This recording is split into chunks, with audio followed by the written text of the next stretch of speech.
नमस्कार साथीहरू, आज हामी भक्तपुरको सूर्यविनायक क्षेत्रमा अवस्थित एक ऐतिहासिक तथा आस्थाका केन्द्र गणेशस्थान मन्दिरतर्फ जाँदैछौँ। अहिले हामी त्यही मन्दिरमा पुग्नका लागि यी पुराना सिँढीहरू पुगिरहेका छौँ। केही बेरमै हामी मन्दिरभित्र पुगेर यसको इतिहास, धार्मिक महत्त्व, स्थानीय जनविश्वास र यहाँ लुकेका रोचक तथ्यबारे जानकारी लिनेछौँ। त्यसैले भिडियो अन्तिमसम्म हेर्नुहोला।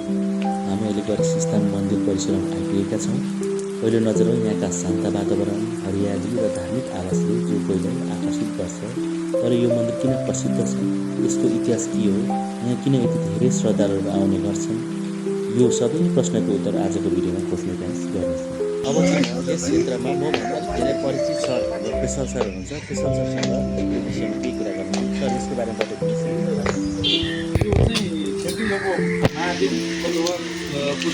हजुर घुँडो चाहिँ पलायन भएको अरे क्या।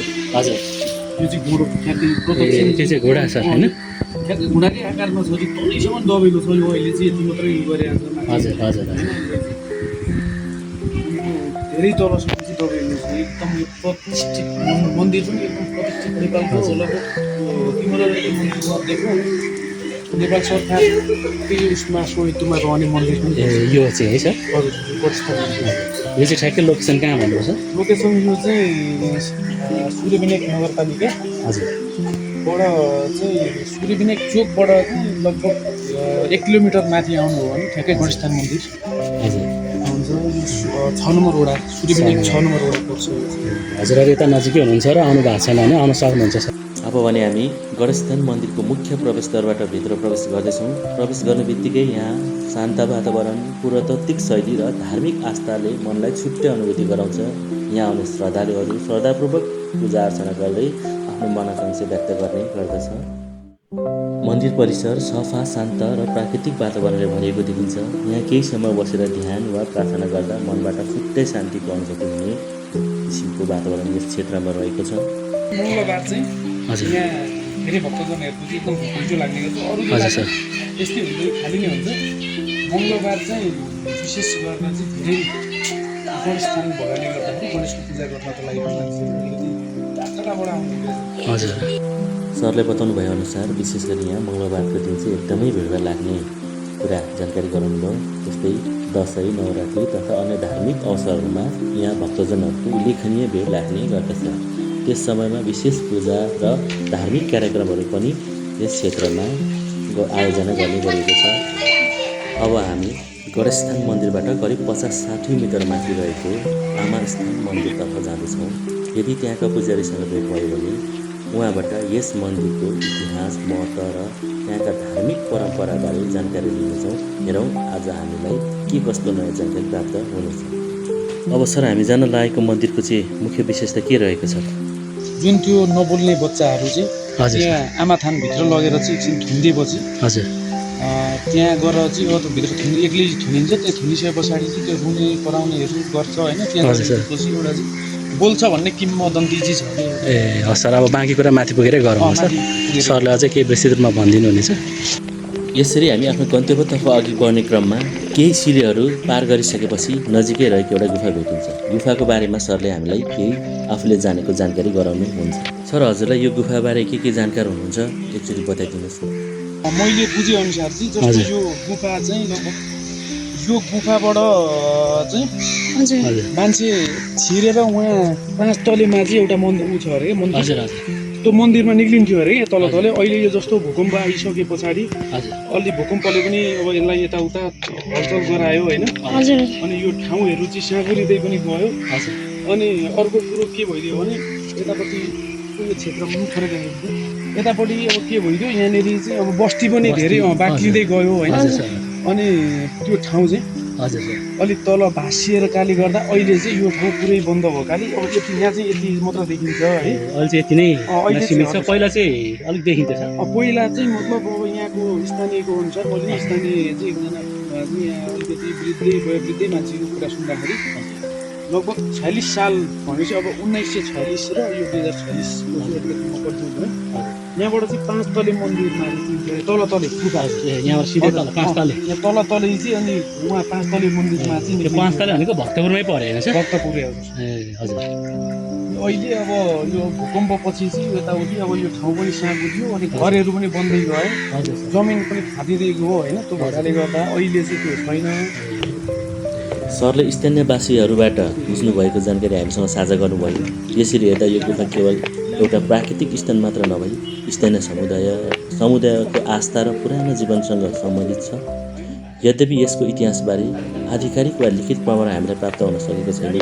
त्यसैले यहाँ प्रस्तुत गरिएको जानकारीलाई स्थानीय रूपमा पुस्तौँदेखि सुनिँदै आएका जनविश्वासका रूपमा बुझ्नुपर्ने हुन्छ। गुफाको बारेमा स्थानीय रूपमा सुनिँदै आएको जानकारी बुझिसकेपछि हामी अब फेरि आफ्नो गन्तव्यतर्फ अघि बढ्छौँ र आमास्थान मन्दिरतर्फ लाग्छौँ र हामी अहिले आमास्थान मन्दिरमा पुगिसकेका छौँ।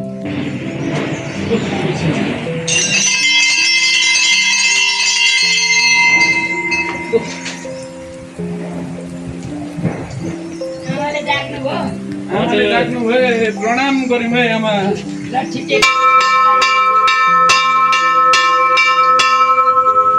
हामी अहिले आमास्थान मन्दिर आइपुगेका छौँ।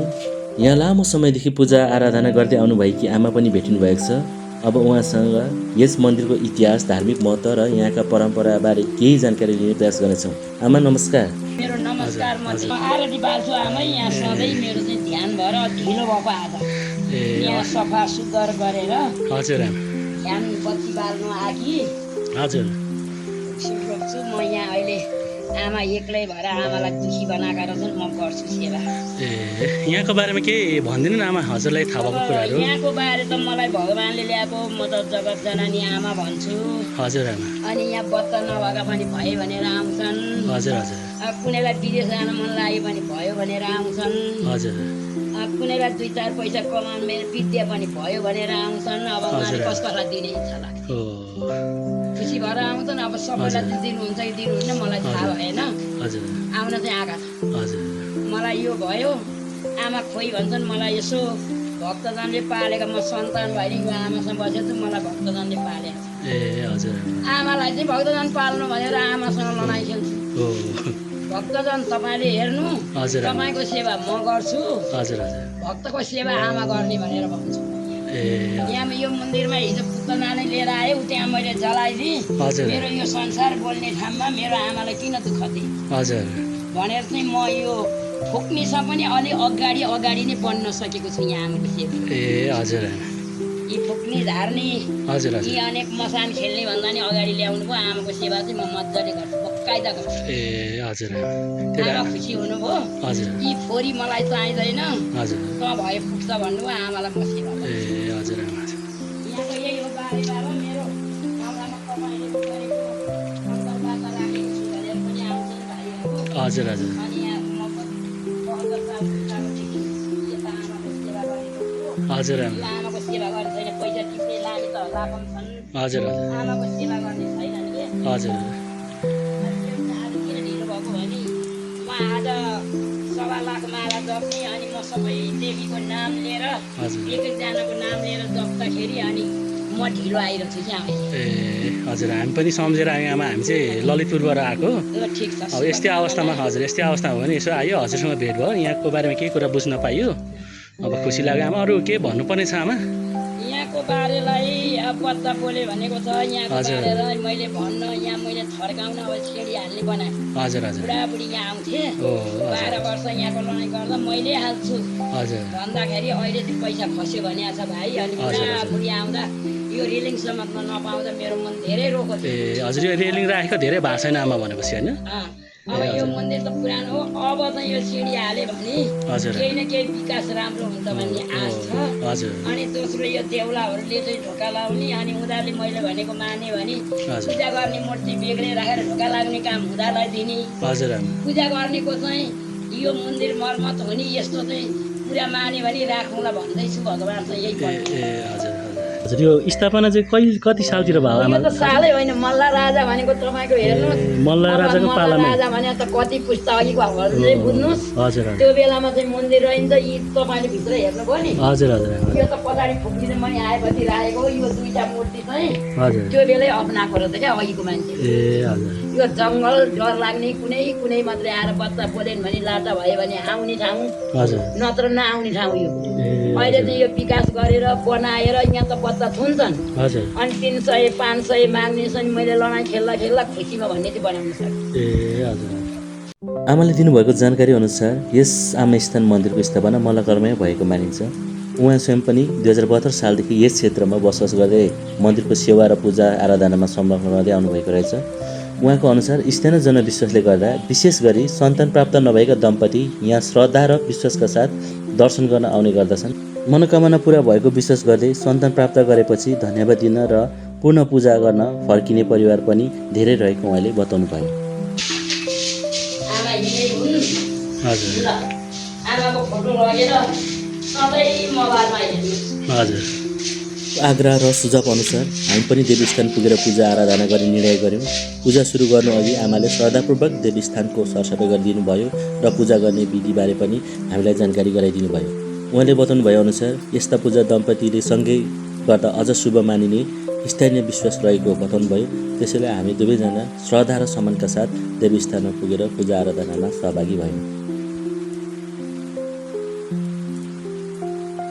आजको हाम्रो यात्रालाई सफल बनाउन हामीलाई आफ्नो बहुमूल्य समय दिएर महत्त्वपूर्ण जानकारी साझा गर्नुहुने सर र आमाप्रति हार्दिक आभार व्यक्त गर्दछौँ। यहाँले दिनुभएको जानकारी यस स्थानको इतिहास, आस्था र महत्त्वलाई अझ नजिकबाट बुझ्ने अवसर मिल्यो। यही शुभकामनासहित आजको भिडियो यहीँ समाप्त गर्दछौँ। भिडियो मन परे लाइक, सेयर, सब्सक्राइब गर्न नबिर्सिनुहोला। फेरि अर्को नयाँ ठाउँ नयाँ जानकारीका साथ पुनः भेट्ने बाचाका साथ बिदा हुन्छु। हस्त धन्यवाद।